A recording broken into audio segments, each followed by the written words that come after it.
Mil gracias a Pfizer por el apoyo que nos está dando para este masterclass. Mi tema es urgencias quirúrgicas en colitis ulcerativa. Mi nombre es Anuar Medin, soy cirujano colorectal de la Fundación Santa Fe. Sin conflicto de interés. Para hablar de colitis ulcerativa, ya el doctor nos había hecho una introducción, pero podemos decir que es una enfermedad inflamatoria crónica idiopática, una incidencia de 9 a 20 por cada 100,000 personas al año en países desarrollados. Y en el momento del diagnóstico es muy importante que 30 a 50% de estos pacientes se presentan alteración o tienen afectado el recto y el colon sigmoide. 20 a 30% la colitis del lado izquierdo y 20% tienen pancolitis.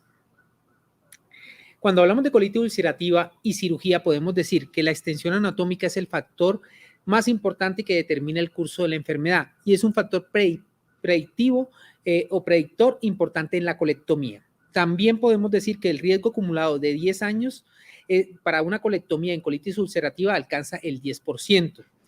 La tasa de colectomía de emergencia para casos graves de colitis permanece aún sin cambios a pesar de los biológicos. Esto es muy importante, o sea, tenemos todavía y hace parte del armamentario la cirugía como tratamiento de la colitis, sobre todo en tratamiento de urgencias. 10% de los pacientes necesitarán cirugía durante el primer año de la enfermedad y el efecto a largo plazo de la terapia biológica, como ya lo había dicho, en la prevención de una colectomía aún no está muy claro todavía, a pesar que la sensación sea que se compliquen menos, pero todavía los estudios no arrojan datos positivos o en contra de una colectomía como tratamiento de urgencias. Ahora bien, entonces, el tema de nosotros es en urgencias, pero podemos decir que cuando pensamos en tratamiento electivo de colectomía o tratamiento quirúrgico, es cuando hay un fracaso a la terapia médica, cuando hay estenosis o displasia o cáncer. Pero ya cuando hablamos de urgente, que es la que nos atañe el día de hoy, es colitis aguda grave 5 o 7 días después del fracaso de la terapia médica o un megacolon tóxico, que es el que vamos a hablar próximamente con el doctor Padrón. Y cuando hablamos de emergencia, estamos en el contexto de perforación, hemorragia masiva, síndrome de disfunción orgánica múltiple, para tener en cuenta. Entonces, 15% de los pacientes con colitis ulcerativa desarrollan un ataque agudo de colitis severa y el 30% de estos pacientes requieren colectomía de urgencias. Un tercio de los pacientes no responderán a la terapia con esteroides y el infliximab.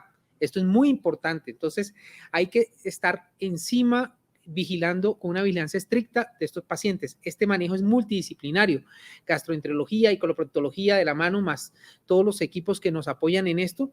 Tenemos que estar muy encima de todos los signos que nos indiquen la necesidad de un tratamiento quirúrgico de urgencias. Las guías ECO nos muestran como primero que los pacientes que tienen diarrea, presentan diarrea más de 6 veces al día y signos sistémicos de toxicidad como taquicardia, fiebre y velocidad de sedimentación mayor de 30, tienen indicación de ser hospitalizados para manejo. Así también, pacientes que el paciente tiene que ser hospitalizado por el equipo de gastroenterología y tiene que ser monitoreado estrictamente. Adicionalmente, nos recomiendan que la colitis ulcerativa severa tiene que manejarse inicialmente con corticoides y el paciente debe recibir tromboprofilaxis. Entonces, así, la respuesta si la respuesta intravenosa de los corticoides, llámese hidrocortisona, 100 miligramos cada 4 veces al día, podría ser o 3 veces al día. El tratamiento incluiría colectomía si esto no funciona y si la segunda línea, que como es el infliximab o la ciclosporina y la tioporina, podrían ser estos pacientes ser llevados a una resección quirúrgica como tratamiento. Entonces, ¿cuándo operar? Hay que asegurarse primero de que esto es una crisis de colitis ulcerativa, que no es una colitis de tipo infecciosa. Adicionalmente, lo más claro es que si tenemos un abdomen agudo y con evidencia de megacolon o perforación inminente o presente, ese paciente no tiene otra indicación que llevarse a una cirugía de urgencias. ¿Cuándo tenemos el desafío? El desafío es en el paciente con colitis severa con una respuesta vacilante. Es el paciente que mejora parcialmente síntomas o no mejora o no sale totalmente de su cuadro agudo séptico o de respuesta inflamatoria sistémica. Y ese es el que hay que tener con todas las alarmas puestas y con la cirugía en un lado en la mano derecha por si acaso hay que hacerlo. Entonces, ¿por qué es importante? Porque el retraso de la cirugía para colitis ulcerativa grave se ha demostrado que aumenta las complicaciones posoperatorias y la duración de la estancia del paciente. El uso prolongado de esteroides antes de la colectomía se ha asociado con una mayor complicación infecciosa posoperatorias. Y la tasa de respuesta, para tener en cuenta, de los esteroides es de casi del 70%, es decir, 30% de estos pacientes llegan a colectomía. Y la tasa de 30% de colectomía a corto plazo después del primer ciclo de tratamiento también se presenta. Entonces, el Colegio Americano de Gastroenterología recomienda para pacientes que no progresan después de 3 a 5 días de esteroides intravenosos. La Sociedad Americana de Colon recomienda que se sugiera una cirugía o terapia de segunda línea si no hay respuesta dentro de las 48 a 96 horas de la terapia de primera línea adecuada. Es decir, la primera línea son corticoides y la segunda línea son biológicos. Entonces, el fracaso posterior a la terapia, la segunda línea, dentro de los 5 a 7 días debe impulsar la cirugía. ¿Cómo operar? La elección de tratamiento, como en cualquier caso quirúrgico, depende del paciente, la enfermedad y el cirujano. El paciente, las condiciones del paciente, lo que espera el paciente, la edad del paciente, en qué estamos con el paciente. ¿Es un paciente continente? ¿Es un paciente incontinente? ¿Es un paciente añoso? ¿Es un paciente joven? Entonces, la enfermedad son todas las comorbilidades que tienen agregadas el paciente adicionalmente y el cirujano, el entrenamiento que tenga el cirujano en el manejo de estos casos. Ahora bien, entonces, la colectomía subtotal con ileostomía terminal tipo Bruch es la cirugía de elección en este tipo de pacientes en urgencias o emergencias. ¿Por qué? Porque es más indicada en pacientes con edad avanzada con mala función esfinteriana. ¿Qué es esta colectomía? Esta colectomía preserva el recto superior, preserva el recto, perdón, y se le hace se le hace una ileostomía terminal al paciente como primer paso quirúrgico. Después se mirará cómo se reconstruye este paciente, la continuidad, ya sea con una bolsa, una nueva anastomosis, que en alguna época se utilizó, ya no se usa, pero en la protectomía se deja en un segundo tiempo. Eso es lo más importante. Hay que tener en cuenta que pueden haber lesiones malignas del recto inferior que recibirán radiación pélvica o se someterán a protectomía asociada para tener en cuenta dentro del manejo. Entonces, ¿qué ventajas tiene? No hay necesidad de disección pélvica, puede ser realizado fácilmente por un cirujano general bien entrenado y en casos claros que no tenemos bien el diagnóstico nos da la oportunidad de tener un diagnóstico patológico para el tratamiento posterior. Desventajas, complicaciones crónicas del estoma y trastornos hidroelectrolíticos asociados al mismo estoma. Entonces, hay varias conductas en cuanto al muñón rectal y hay que tenerlos en cuenta en el muñón.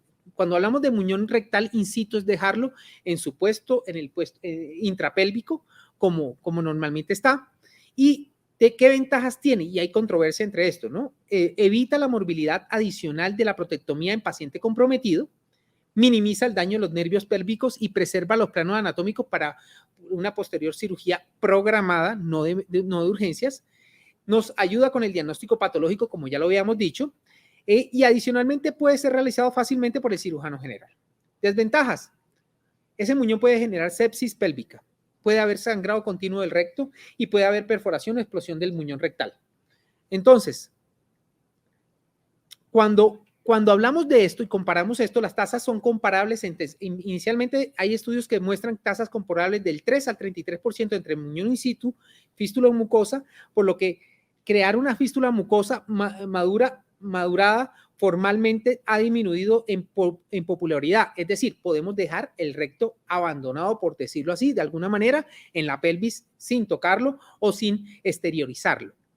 Pero hay que también tener en cuenta que 33% de la sepsis pélvica se crea con un muñón intrapélvico corto. Entonces, ahí está. El muñón tiene que ser largo, tiene que ser por encima del promontorio, hasta ahí debe ser el corte y es lo ideal porque el muñón corto tiene una mayor probabilidad de provocar complicaciones sépticas o de perforación o explosión. 6 a 2% de la sepsis en pacientes con muñón intraperitoneal se presentan. Es decir, es menor. Y 3 a 4% de la sepsis de los pacientes con muñón colocado por vía subcutánea. Es decir, ese es un muñón que se coloca, no se exterioriza como una fístula mucosa, sino que se coloca en el plano subcutáneo y se deja adosado ahí, pero puede provocar sepsis. Adicionalmente, se ha demostrado que la fijación potencia una mayor infección, ese tipo de fijación del sitio operatorio. Y el muñón rectal intrapélvico corto puede aumentar la complejidad de una protectomía laparoscópica. Cuando hablamos de hacer la cirugía laparoscópica versus abierta, los resultados no son tan claros, pero seguimos teniendo las ventajas de la laparoscopia. Y todo depende de cómo usted tenga a su paciente, en qué condiciones esté sistémicamente para decidir si lo hace abierto o laparoscópico, pero sin embargo, la laparoscopia nos ofrece una reducción de la estancia hospitalaria y menos infecciones de las heridas e infecciones respiratorias. Mil gracias.